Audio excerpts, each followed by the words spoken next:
There's one example of a girl who wrote her name on a mirror in the bathroom in rubbing alcohol and then lit it on fire. That was a trend. Well, unfortunately, the fumes of the rubbing alcohol, basically ignited. It was like basically she was inside a alcohol vapor chamber in the closed bathroom. Everything ignited, including her clothes, and she, has had serious burns with multiple surgeries, and unfortunately was probably going to be disfigured from following a trend. Dr. Brian Boxer Wackler, it's good to have you on here. I almost didn't want to have you on here because I don't know if I want this information, but then I know I have to get this information. I demanded, pleaded, called God on promises and was like, you have to show up or I am done. And he did. That's something to really think about. What does it mean that the God of the universe loves me? Are we saying that our God is bigger than their God or what? Man, you got my mind going crazy right now. I just think that is evangelical bullshit. And I don't fit in their box anymore. So feeling rejected from the church makes me feel far away from God. If I'm living out the love of God, love of the divine, then in some ways we're unoffendable. It's wrong to marginalize anybody for any reason. Sometimes we can just have some things about our perspective that's off until we encounter someone who can challenge our thoughts, have conversations with us, and we just continue to grow and evolve. I'm with you there. Yeah, I like that. That sounded like womp, womp, womp, womp, womp, womp to Rob. I'm a hardcore gospel lover. I do love the gospel. I just think we get it wrong. Girl, I was so highly medicated, I don't even know if you got to. Oh, God, my people. You wrote a book on what we're about to talk about. You're one of only 2 influencers worldwide to be selected as a member of the Advisory Committee for Identifying Credible Sources of Health Information. I won't go on and on, but it's legit stuff here. You are starting this whole posture of taking a look at social media by looking at yourself and the sort of habits that you are involved in, which I think is incredible. I think more people are apt to listen. Why don't you give us a little rundown of the situation you found yourself in with social media? Sure. And, thanks again for having me on your show. So first, I wrote my book Influenced as a 911 call to action for people about social media and for parents regarding their children for social media. I'm a Beverly Hills medical doctor. My specialty is keratoconus, an eye disease. What's that, by the way? It affects the cornea, the outer lens of the eye that gets weak and bulges out, and actually pioneered a number of procedures to even prevent people from needing cornea transplants. And I have 3.5 million followers on social media. But I also have a flaw in that I myself became addicted to social media. So if this could happen to me, then it's very likely it can happen to a lot of your listeners, a lot of their children and teenagers too. And that's why I took it upon myself to do the research and also be transparent about my own experience so that I could show people the tricks and the tips to avoid the problems that I had. And I'm a parent. I have teenage daughters, and I know a lot of parents also feel like they're losing or have even lost their children to their phones right now because of social media, and it's really difficult for them. And I understand it. I get it as a parent too. And that's another reason why I wrote my book Influenced. Yeah. To really help real quick, parents. I'm curious if you don't mind disclosing, are you like the best cornea doctor ever? 3.5 million followers. As a doctor, how'd you end up with all those followers? It actually had nothing to do regarding my specialty of keratoconus. It really had to do because during the pandemic, my daughters had said to me when I had a lot of unexpected downtime, they said, Dad, there's some really good doctors on TikTok. And if you're interested, we can help you and get started. And I said, well, sure. I'm open to it because they thought I'd be really good at it. And so I quickly saw and observed that there's a lot of videos that go viral on TikTok and social media in general that have false health information or misinformation about health trends. And I started calling them out. And that's where I was really filling a need, a huge need actually for people on social media because they didn't know if they could trust the videos, and some people were. And so I kind of filled that gap. And that's what led me to really sort of explode to, 3.5 million followers now, 2.5 years later. Well, tell us about your research and how'd you go about it? I guess you're good at that kind of stuff because you have to do that sort of thing for your position as a doctor, but this is outside of your professional work. When I started, I became very enamored with the idea of growing my platform. The addiction is where it sort of took hold of me because I became so obsessed with growing. I mean, I'd wake up in the morning and find I had like 20, 30, 50,000 new followers, which is incredibly exhilarating. In our brain, it stimulates this neurochemical called dopamine. And dopamine is the same feel-good hormone in the brain that's responsible behind gambling, drugs, and sex addictions. And so it's the same thing with social media. It just gives you that huge shot of dopamine. And even people that are just using social media like Instagram or TikTok or Facebook, they keep scrolling and you just don't know what that next post is going to be. And it could be a really good one. It could be a dud. And it's the unpredictability is why it became so addictive for so many people, including myself, just like the slot machines. Same thing. It's the unpredictable nature of it. And psychology studies have, found that out about slots and gambling a long time ago. So there I was, wanting to grow my platform. I put certain benchmark goals like, okay, I want to hit 10,000 followers. And when I got 10,000 followers, I said I'd treat myself to a brand new iPad that I would work off of. And when I got to 100,000 followers, I would, take my kids on a trip I'm in Los Angeles. My practice actually is in Beverly Hills, but I would take my kids to this little island off the coast of LA called Catalina.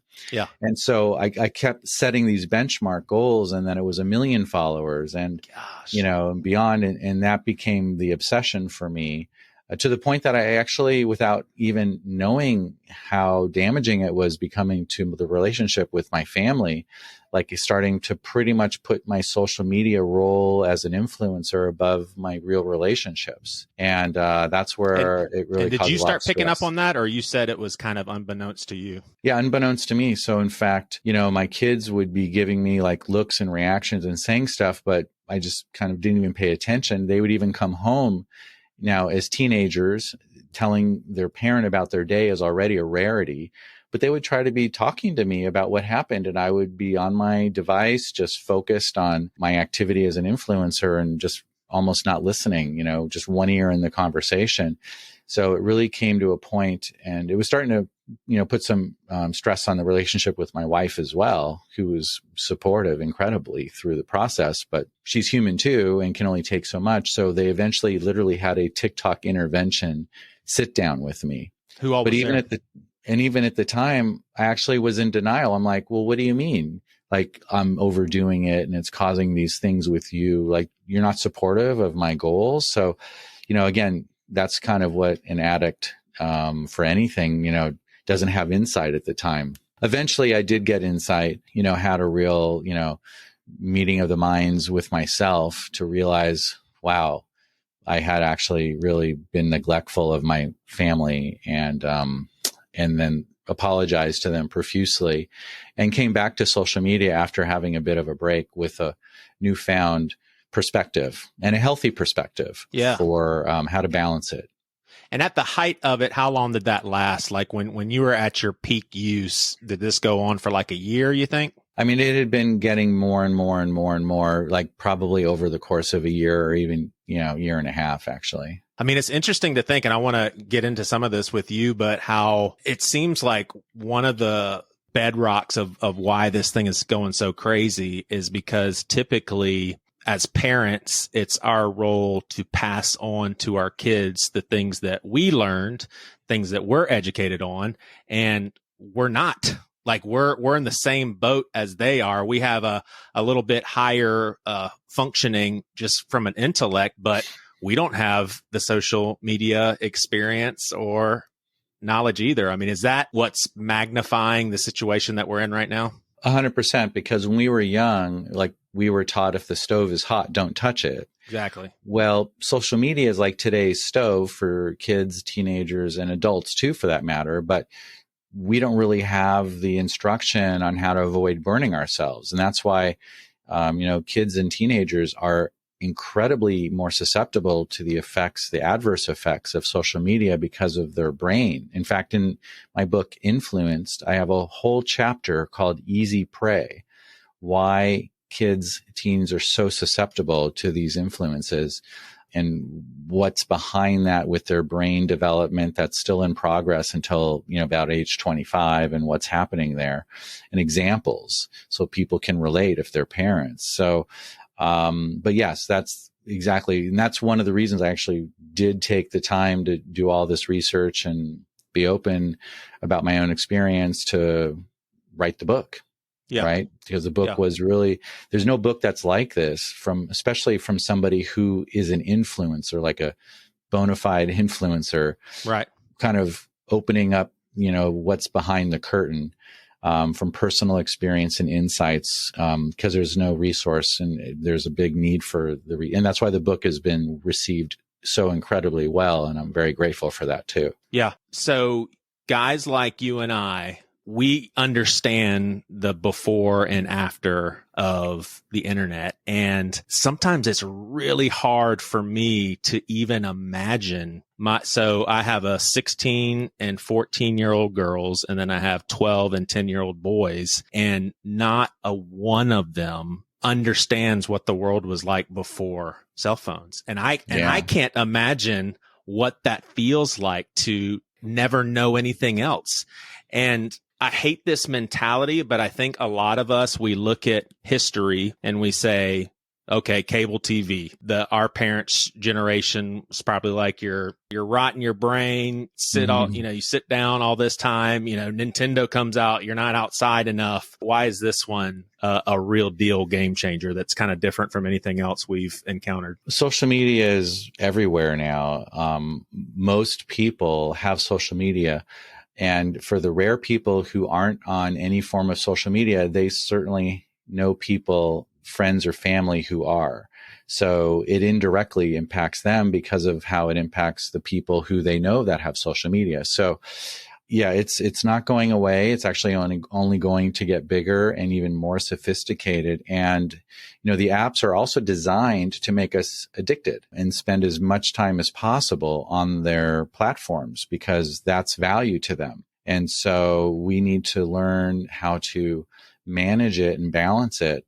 And again, especially for parents, it's so critically important because there's so many examples of teens and kids who have really gotten into bad situations, even been harmed or harmed themselves. There was one study that got published that 30% of people who are on Instagram who accidentally stumble upon a self-harm post of somebody who was harming themselves, and they stumbled upon it accidentally. They weren't seeking out self-harm videos. 30% of them actually went ahead and harmed themselves because of what they accidentally saw on Instagram. 30%? And that's a shocking statistic. And so again, young people's brains are so much more susceptible because they haven't developed the critical thinking skills and higher level functioning in their brains to be able to process and understand what they're seeing without getting easily influenced so quickly. So that's why we see such a huge statistic. And if we talk about teenage girls with Instagram and TikTok, a huge percentage of them develop what's called body dysmorphia, where they're just so focused on their bodies because of watching other people posting about themselves. Oftentimes these posts have filters that make people look better than they are in reality. So it's setting these unrealistic expectations. It's like taking like the old magazines, well, not old, but they're still around, like Cosmopolitan and In Style, or, all those fashion magazines, but it's now you've just amplified it because they're accessible. The effects are accessible everywhere on people's apps on their phones now. Whereas in the past, if you had a magazine and you didn't have it, you couldn't see it. But here you can see it constantly. Yeah, I was just going to say that's always been a problem, but the the internet magnifies everything, but it did just make me think, like, it used to be, it was only the celebrities that had access to that sort of makeup job on the cover of magazines. But now any of us can put on some filters and have those same advantages. I mean, and I've posted videos on my, both my TikTok and my Instagram, showing how it's almost like filter on the wall. Who's the, most beautiful of them all. Kind of pointing this out and showing how filters, there's one video I actually duetted or reacted to of a woman who used this filter, and you see the video of her with the filter, like totally morphing into something totally different because of the filter. You could just video of her doing the filter and you see everything just change as she's adjusting various things in the filter. Yeah. Which is really why teen girls specifically are so affected by this and put so much undue pressure on them like we've never seen before. There's a chapter in the book called Living with Social Media that really helps people with the tools for themselves and also for parents to help manage this better for their kids. Yeah. I heard someone say this and it really opened my eyes to where I would go to school, and I actually had a situation to where I was picked on and bullied. Well, I come home to the safety of my own home. Nobody has access to me unless they live in the neighborhood, but obviously they have to knock on the door and confront my parents or my brother. Whereas these kids, if parents aren't vigilant, they can always be accessed by people up to no good.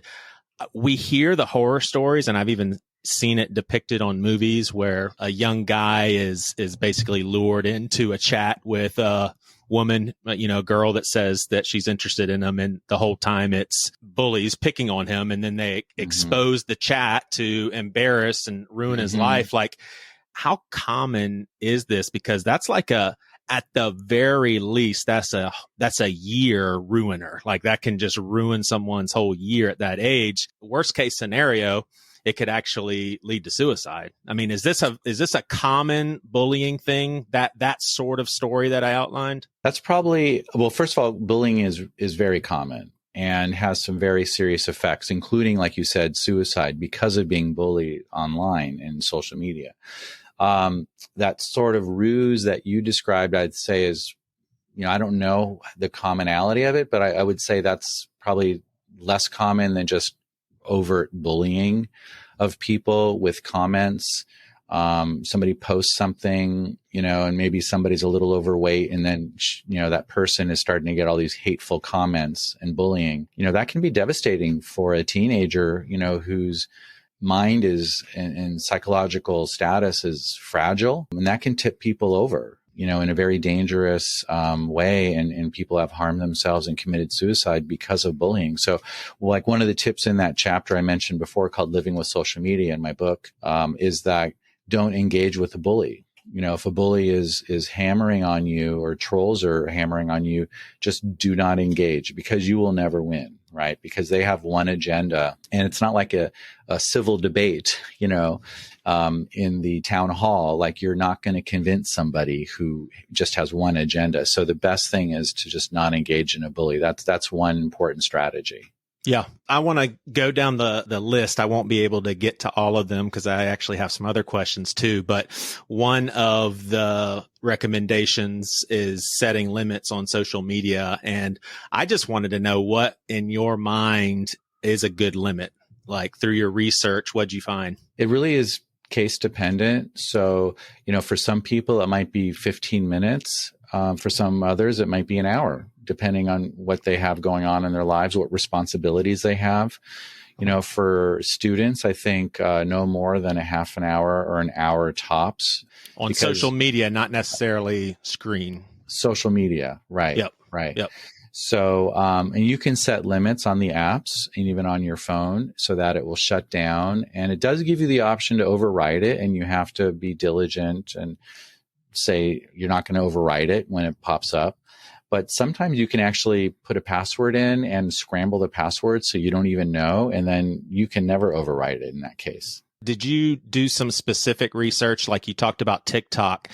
A common thing that I get from my girls is with Snapchat in particular. Mm-hmm. This is how we talk to our friends. Like it's not necessarily what I'm accustomed to, posting a picture on Facebook and seeing what people think about it and how many likes, but it's more of a messaging back and forth sort of deal. And honestly, I talked about this is parents' first rodeo too. Like I don't get to go to my parents and say, hey, what'd you do with me and my brother when it came to, social media? We just don't have that. And so the thing that I get from my daughters is this is how we socialize. All of our friends are on here, and I look and there is chatting back and forth, but should there be even a limit of so let's just reduce it to texting. Like, what if you have daughters, I have daughters. What if our daughter is literally texting back and forth with a friend for an hour and a half, just like you and I or our sisters may used to talk on the phone to a buddy for an hour and a half? I mean, I think that's an important consideration, because if you're finding as a parent that it's interfering with them being able to get their schoolwork done and they're staying up really, really late at night into even like early morning hours, then that's a sign that they're probably spending too much time, just with their phone in general. Like, because you're right, with Snapchat is how a lot of them do communicate.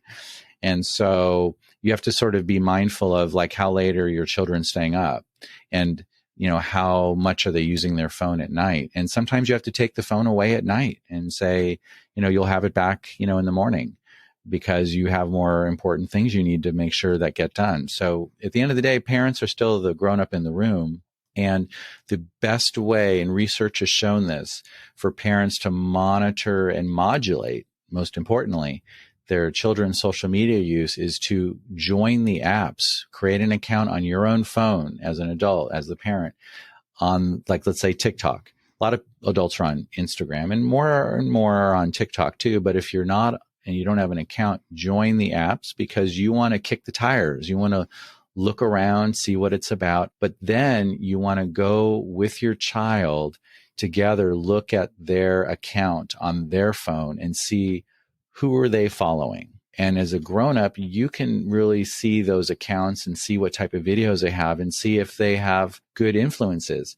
On one of my daughter's account, I found somebody who she was following that had almost every video was about, alcohol, mixing alcohol, as like a mixologist. For a, 16-year-old girl, that's not an appropriate person for her to be following. So we removed that person from her follow list. And that's just one example. But when you are already on the app and then you do together look at it, you have credibility. And that's important, because you want your kids to believe that you have familiarity with this world that they're operating in. And the only way to do it is for you to join the social media apps yourself. Yeah. There's warnings now. There's a super popular video that hit Netflix that everybody was watching. This book that you're writing and your voice that's out there warning people, it's got to still feel like, with you having done all this research, that there's just millions and millions of people on the Titanic, and the Titanic's going down. And because it just feels like, as a whole, this is where society is heading. Do you think that, and this is just speculation, do you think there'll be a time in our culture where we actually start to see, in a disastrous way, the fruit of a whole generation being raised up on social media, and then we start to really, okay, now we all get it. They've been warning us all this time. Like, do you think there'll be a recentering with culture, thinking, man, I can't believe that we used to function that way. We really got to change this around? I don't know. I wish I had a crystal ball, but that's a really insightful question, because, I mean, we're already seeing, and I want to talk about the good of social media too. We've sort of been focusing on the bad and negative, but there's good to it as well. But I think what we're seeing is that social media, because of the way the algorithms currently are, and the companies can change the algorithms like whenever they want, but they currently amplify videos that get more views, more rewatches. People watch it again. People watch the video all the way through to completion. This shows it has a higher view rate. Why are these videos getting higher view rates? there's something that's unique about it. There's something that's extreme about it or it hasn't been shown before, and extreme views. So politically, the more extreme views and opinions get more amplification because they're more extreme, right? By definition. And so what social media has been shown to now have done is actually polarize us more from each other. So in a way, in that respect, antisocial is kind of the way social media is now.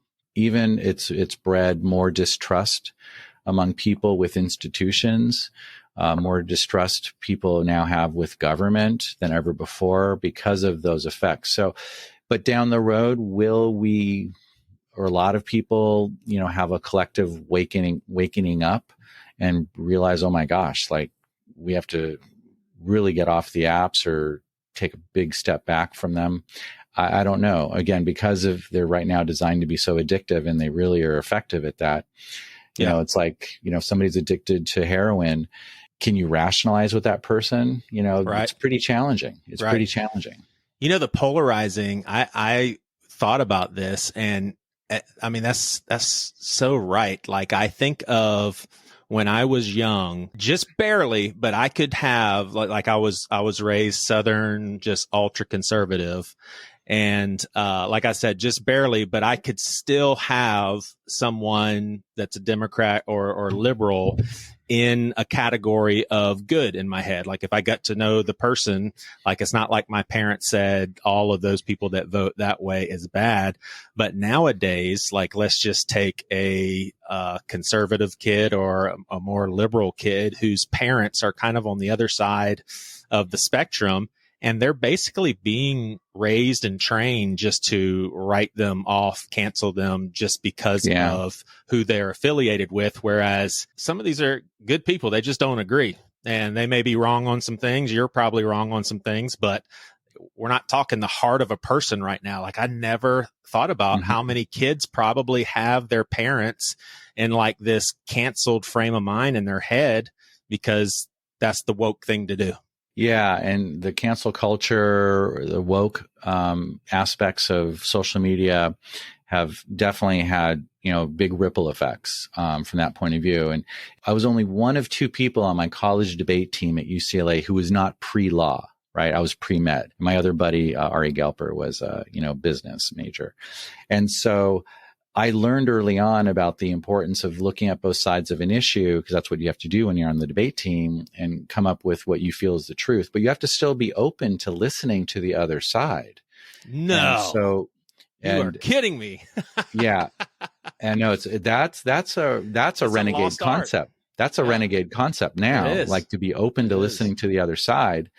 And even you see a lot of college campuses that don't even allow alternative views for whatever their inclination is to be on campus now. A lot of speakers are getting canceled on both sides, of the political spectrum, and other issues too that they're speaking about. So, college campuses used to be the safe haven for free speech, but sadly that's not the case for a lot of the campuses now. So another message in the book is about critical thinking. Well, my dedication in part was to my college debate teacher and coach because of that important lesson. So there's some strong messaging about critical thinking skills, which, for teenagers who are reading the book, that's a very important thing for them to hear early on in their life about critical thinking. Listen to both sides of an issue and then make your decision, make up your mind, and not just shut somebody down just because you disagree with them from the outset. I love what I'm hearing. I haven't heard, like, basically we're all getting the messages of this is bad for their mental health, bad for their anxiety. This is why we're seeing so many kids isolating and all of that. You're covering that territory, but you're also going into areas of thought that I just never even thought about, as far as just how it magnifies the polarization. There's a quote in the promo that says something along the lines of, this could be more dangerous than a gun. And I'm curious, like, where are you coming from with that? And I think I know, and I have some follow-up questions about the whole telling people where you live and that sort of thing. Well, sure, because a lot of times people might post when they're on vacation, that they're on vacation in some exotic place. And if somebody's looking at the accounts, they'll first of all realize, oh, they're not home. So people's homes have been burglarized because of that. People don't think about that, but that can happen. Now, sometimes, people or kids, teenagers might get lured in with somebody who they're trusting to give where they live. And some people have been attacked or even killed because of giving out personal location information. And then there's another aspect that cults are actually alive and well on social media. And people have a very hard time identifying them as cults because it's not like, you're walking through, an airport and you see people that look like, they're Hare Krishnas. It's not like that on social media. And that's in fact why I have a whole chapter, an entire chapter called Cliques and Cults, for parents to understand how to identify if their kids could be following somebody who is part of a cult. And there have been some pretty bad effects. There was actually, in terms of being, worse than a gun, there was a Bangladesh influencer on TikTok who lured many girls to try out for videos, but he ended up actually using them and putting them into a sex ring, and abducting them and moving them across borders. And moving them across borders. Yeah. And he's in jail now.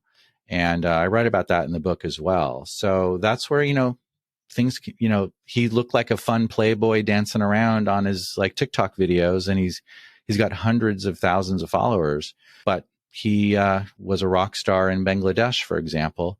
He actually had really sinister motives, and he's in jail right now. But then there's also the influence of, kids doing really stupid stuff and following trends that, are dangerous because it's a trend. And, there's one example of a girl who wrote her name on a mirror in the bathroom and rubbing alcohol and then lit it on fire. That was a trend. Well, unfortunately, the fumes of the rubbing alcohol bottle in the room basically ignited. So it was like basically she was inside basically alcohol vapor chamber in the closed bathroom. Everything ignited, including her clothes. And she, has had serious burns with multiple surgeries. And unfortunately, was probably going to be disfigured from following a trend that was not a smart thing to do. And there's other examples of kids dying because they followed trends. So that's also how it can be worse than a gun. Yeah. And then, but I think we should talk about some of the positives because I don't want this to seem like it's just one-sided. Sure. Let's do that. But the last thing I wanted to run by you, and I obviously have my many failings as a parent, and I'll probably find out more ways in which I failed on the other side of it. But I am trying to think of certain things like, okay, what have I not taught my kids practically that they need to know? And one thing that I have been really instilling in them, especially my oldest two girls, is just how sacred your social security number is. And, basically if somebody calls you and ends up asking for your social, you can call BS on it. If you call a bank to set up an account and they need your social, that's, kind of a different story. But there's got to be tons of kids growing up without that knowledge, and they might just think their social is just like your last name. Oh yeah, here's my social. Yeah. Or giving credit card information, from people that just have gained their trust, through DMing them back and forth.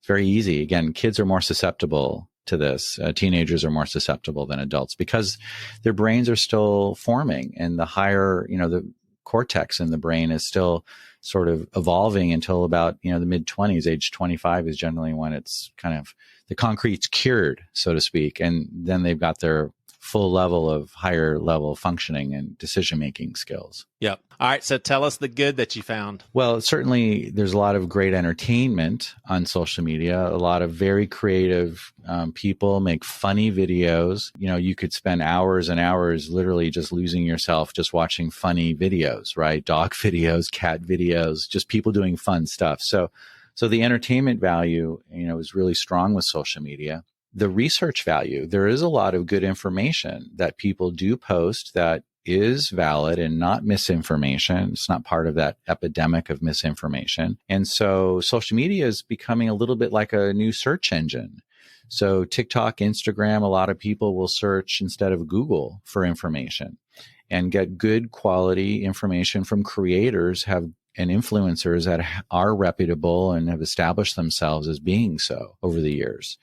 Another good aspect is that if somebody has a common interest, one of the influencers who I interviewed for the book, because I interviewed 15 other influencer friends of mine, he grew up in a community where there was nobody like him in a smaller town. On social media, though, he could very easily and quickly find his tribe, so to speak, and find people who were like him or similar interests, for example. It's a balance, and it's like anything in life. There's a balanced way to use it in a constructive, healthy way as we live our lives with it. Because as I said, it's not going away. And in fact, that's why, I have that one chapter. The whole entire chapter is just all about these tools. We've talked about some of them, and chapters called Living with Social Media that's in that book, Influenced. Yeah. It's interesting to think of the future of all this and what that could mean. It's almost something that I don't want to speculate. Well, there's even a very end is like what the influencers I interviewed think the future is going to look like. So actually do some crystal ball predictions. Yeah. Awesome. We'll make them get the book for that. What comes to mind for me when it comes to the good of social media is the ability to really rally around a situation and help, like, hey, y'all may not know this, but so-and-so, your old classmate is going through such and such and it's got a GoFundMe.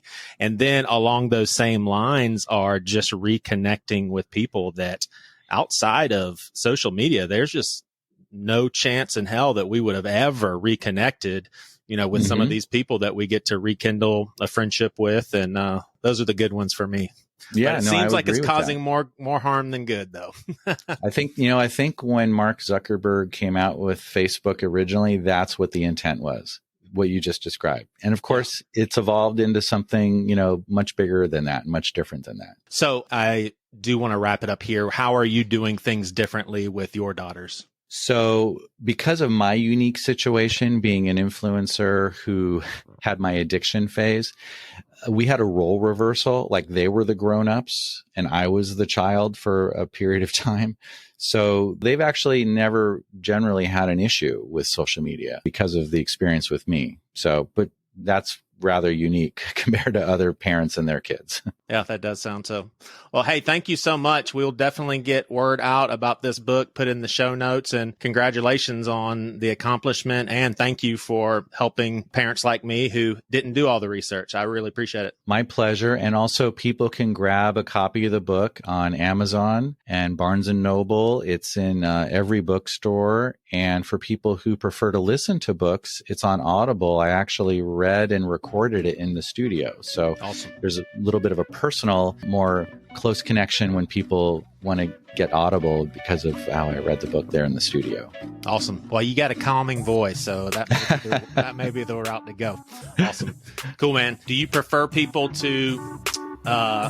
Hey, Rosa, will you pick Waylon up, please?